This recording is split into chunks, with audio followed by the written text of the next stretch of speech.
बिस्मिल्लाहिर्रहमानिर्रहीम। Welcome to my channel knowledge palace. आज हम जिक्र करेंगे ईजमेंट एक्ट 8082 का।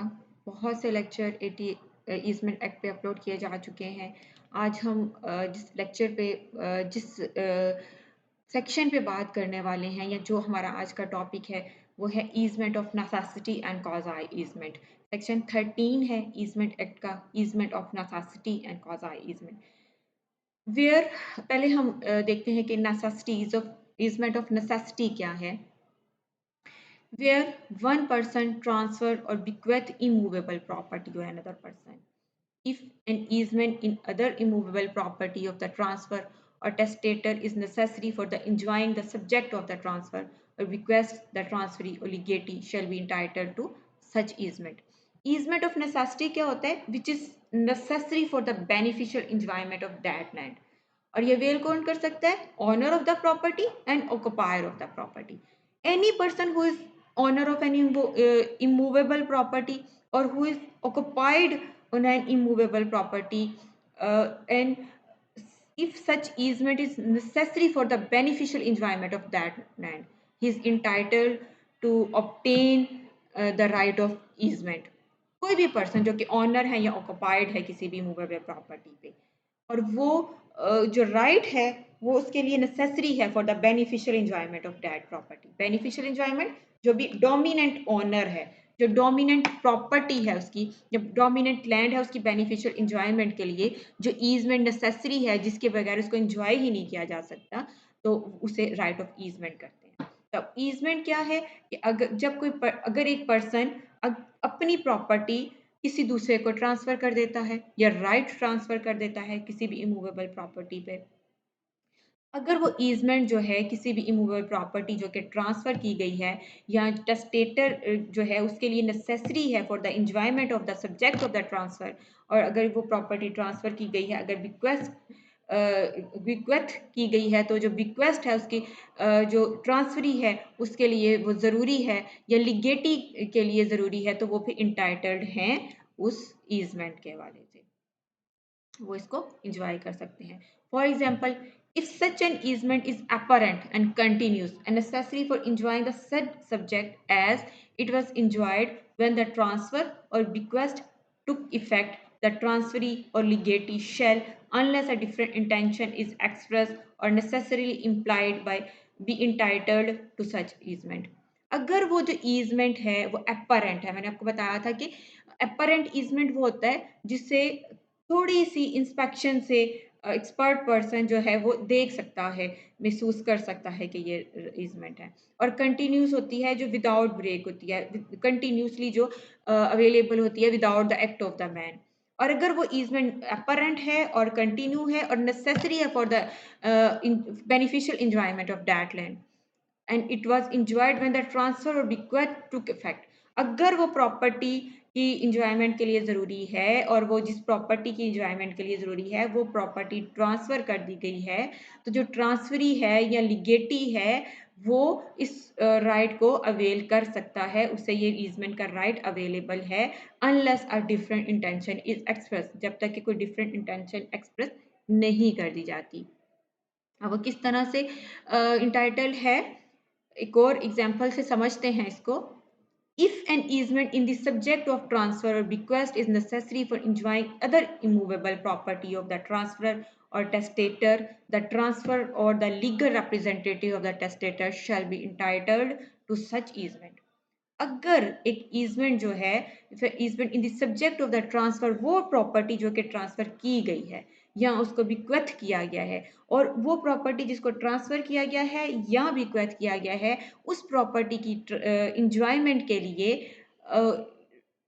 नेसेसरी है, उस प्रॉपर्टी की बेनिफिशियल इंजॉयमेंट, उस लैंड की बेनिफिशियल इंजॉयमेंट के लिए ज़रूरी है, and if it is necessary for enjoying any other immovable property of the transferor, जो ट्रांसफरर है उसकी किसी और मूवेबल इमूवेबल प्रॉपर्टी की ट्रांसफरर के लिए वो ज़रूरी है, तो जो ट्रांसफरर है या लीगल रिप्रेजेंटेटिव हैं वो इंटाइटल्ड हैं उस ईजमेंट के। अब फॉर एग्जांपल, ए जो है उसने अपनी प्रॉपर्टी ट्रांसफर कर दी बी को। ए जो है ओनर था, दो प्रॉपर्टीज का, उसने एक प्रॉपर्टी जो है किसी और को ट्रांसफर कर दी और दूसरी प्रॉपर्टी अपने पास रखी। अब जो प्रॉपर्टी उसने ट्रांसफर कर दी उस प्रॉपर्टी से ही रास्ता गुजरता है उस प्रॉपर्टी का या उस लैंड का जो उसके अपने पास है। तो अगर उसने ट्रांसफर कर दिया है तो उसमें से गुजरने का रास्ता तो अभी भी वो अवेल करेगा ना। अगर वो नहीं करेगा वो रास्ता तो वो उस प्रॉपर्टी को एंजॉय नहीं कर सकेगा। तो ये राइट जो है उसे अवेलेबल है। इवन के वो टेस्टेटर जो है, जो ट्रांसफरर है या जो उसके दीगर रिप्रेजेंटेटिव्स हैं, उन सबको ये राइट जो है अवेलेबल है कि वो राइट ऑफ ईजमेंट जो है अवेल कर सकते हैं for the beneficial enjoyment of that land.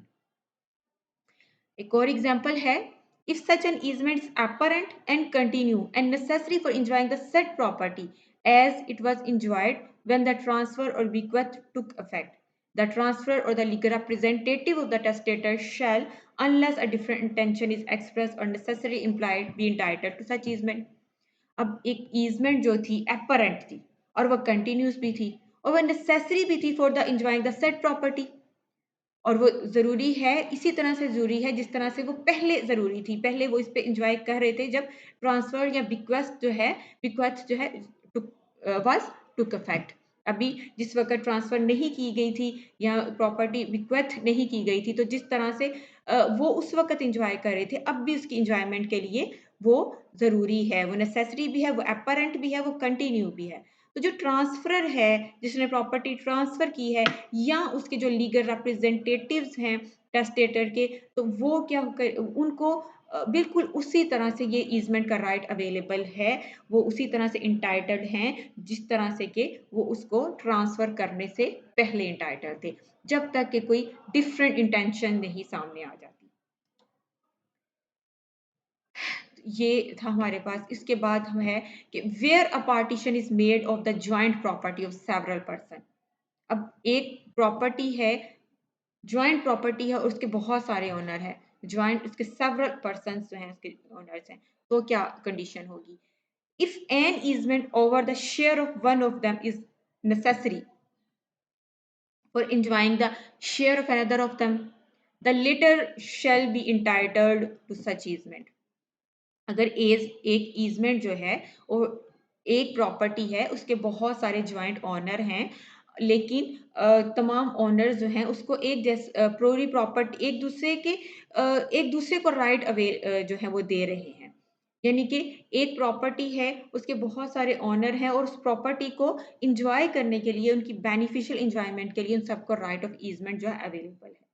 तो इसी तरह से उन सब वो राइट जो उनको अवेलेबल है वो सब उसको उसके इंटाइटल्ड होंगे, because an easement over the share of one of them is necessary for enjoying the share of another. एक प्रॉपर्टी है, फॉर एग्जांपल के 10 मरले का एक प्लॉट है और उसके 4 को ओनर्स हैं और तमाम जो है उनका जो इंटरेस्ट है वो सेम है, या उसकी एग्जिट जो है एंड एग्जिट और एंट्रेंस सेम है। अब सब लोग अंदर उस प्रॉपर्टी पर सबके पोर्शन तो अलग अलग हैं लेकिन एंट्रेंस तो सेम है ना। अगर वो प्रॉपर्टी डिवाइड होती है या उनमें से कोई एक कहता है कि मैं इस एंट्रेंस से किसी दूसरे को गुजरने का रास्ता नहीं दूंगा, तो वो तो अपनी प्रॉपर्टी को एंजॉय नहीं कर सकेंगे, क्योंकि उनकी जो उसकी बेनिफिशियल इंजॉयमेंट के लिए सबका जो है इक्वल राइट है। तो इस तरह से वो सब जो है टाइटल्ड होंगे उस ईजमेंट के। इवन अगर वो प्रॉपर्टी डिवीजन भी हो जाती है, तो अगर इंटरेस्ट सेम है तो वो सब लोग जो है अपने अपने पोर्शन को अलग अलग यूज करते हुए भी इंटरेस्ट को यूज करेंगे। और if such an easement is apparent and continue and necessary for enjoying the share of the latter as it was enjoyed when the partition took effect, he shall, unless a different intention is expressed or necessarily implied, be entitled to such easement। ये वही बात है जो कि मैंने आपको बता दी है कि एक को ओनर थे, एक प्रॉपर्टी है, सेवरल उसके पर्सन जो हैं उसके को ऑनर्स हैं। अगर उस प्रॉपर्टी की डिवीजन हो जाती है और डिवीजन होने के बाद भी जो उनका ईजमेंट राइट है वो एज इट इज रहेगा, अदरवाइज वो उसको इंजॉय नहीं कर सकेंगे। The easement mentioned in this section, clause A, C and E are called easement of necessity। ये जितने भी हम लोग A, C और E में पढ़ा इसको easement of necessity कहते हैं। easement of necessity क्या है? Which is necessary for the beneficial enjoyment of that land। And where immovable property passes by operation of law, the persons from and to whom it is so passes are, for the purpose of this section, to be deemed respectively the transferor and the transferee. यहाँ पे person जो है, जो person transfer कर रहा है property को, उसको ट्रांसफरर कहा जाएगा, और वो पर्सन जिसको ट्रांसफर की गई है उसे ट्रांसफरी कहा जाएगा.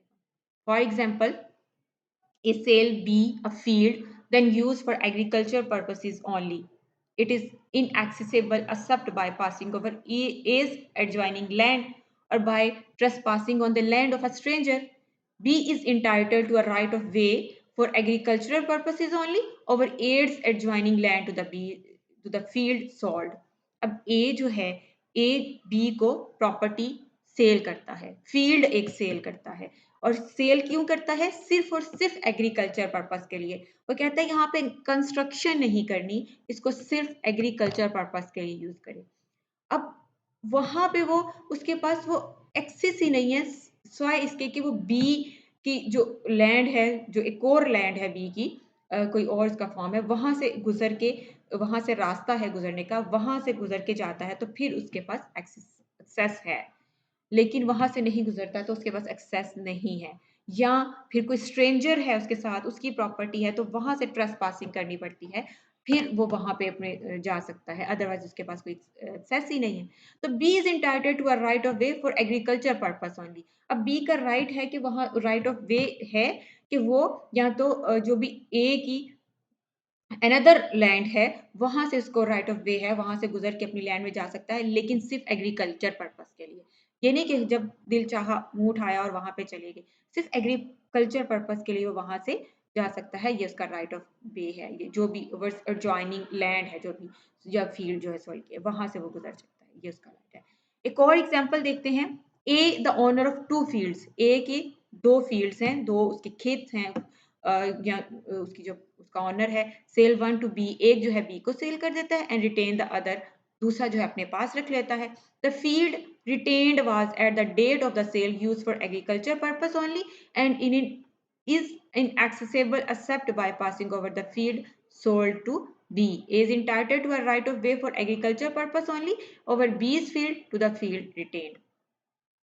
अब ए जो है वो ऑनर है, दो फील्ड्स हैं उसकी, उसका ऑनर है. वो क्या करता है, एक जो है बी को सेल कर देता है, दूसरा अपने पास रख देता है. जो अपने पास रखता है उसको वो एग्रीकल्चर पर्पस के लिए यूज करता है, लेकिन उसको एग्रीकल्चर पर्पस के लिए यूज करने के लिए उसे जरूरत है कि वो प्रॉपर्टी, जो वो लैंड या वो फील्ड जो उसने सेल कर दी है, वहां से ही उसका रास्ता है, वहीं से गुजर के वो उसमें जाता है. अब अगर वहां से गुजर के नहीं जाता तो वो उसके पास एक्सेस ही नहीं है. तो अब क्या करेगा कि उसका ये राइट रहेगा, ये उसका राइट ऑफ ईजमेंट है. वो प्रॉपर्टी जो उसने बी को सेल कर दिया है, वहां पे इसको राइट ऑफ वे अवेलेबल है, वहां से गुजर के वो दूसरी प्रॉपर्टी या दूसरा फील्ड जो उसने अपने पास रख लिया था, वहां पे वो जा सकता है. ये उसका राइट ऑफ ईजमेंट है, लेकिन जस्ट फॉर एग्रीकल्चर पर्पस के लिए. वैसे वो उसको यूज नहीं कर सकता, किसी और मकसद के लिए यूज नहीं कर सकता, जस्ट एग्रीकल्चर पर्पस के लिए वो उसे राइट ऑफ वे अवेलेबल है over B's field to the field retained. एक और एग्जाम्पल से समझ लेते हैं इसको. A sells B house with windows overlooking A's land which A retain. अब ए के पास एक लैंड है और एक हाउस है. हाउस वो क्या करता है, सेल कर देता है, और वो लैंड बी को और लैंड जो है अपने पास रख लेता है. अब वो जो हाउस है जो सेल करता है, उसमें एक विंडो है जो उसी की अपनी लैंड जो उसने अपने पास रखी उसमें ओपन होती है. The light which passes over A's land to the window is necessary for enjoying the house as it was enjoyed when the sale took effect. B is entitled to the light and air cannot afterwards obstruct it by building on his land. अब A के पास एक घर था और एक land थी. जो house था, जो घर था, वो उसने सेल कर दिया. उस घर में उसके पास जमीन जो है, विंडो ओपन है, जहां से वो फ्रेश एयर, फ्रेश लाइट जो है वो लेता है. ये उसका राइट ऑफ ईजमेंट है. अब जो जब इसने सेल कर दिया हाउस बी को, तो ये राइट जो है ऑटोमेटिकली बी को मुंतकिल हो गए.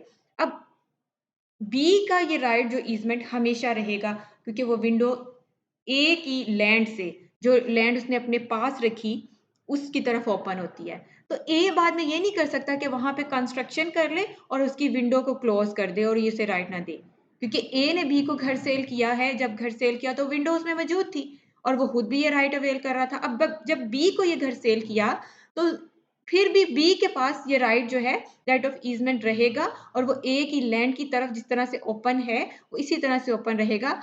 बाद में वो ये नहीं कह सकता कि अब मैं यहाँ पे कंस्ट्रक्शन कर रहा हूँ और मेरी तरफ तुम्हारी विंडो ओपन होती है तो मैं तुम्हें ये राइट जो है नहीं दूंगा और मैं इसको क्लोज कर रहा हूँ। वो ये नहीं कर सकता, because B is entitled to the light and A can not afterward obstruct it by building on his land.